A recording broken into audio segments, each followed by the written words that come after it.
Alrighty, first things first.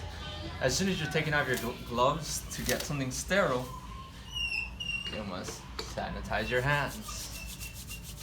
Make sure you get in between those webs, cuticles, fingernails, and vice versa for the other hand.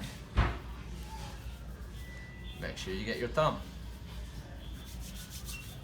Every time you grab the sanitizer and switching out gloves, you must at least do it for 15 seconds and getting new ones.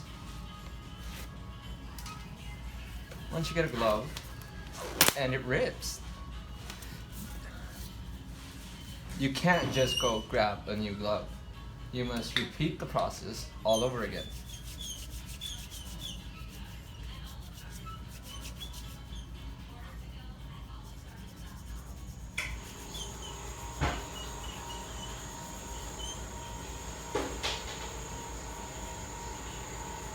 Then you can apply your new gloves.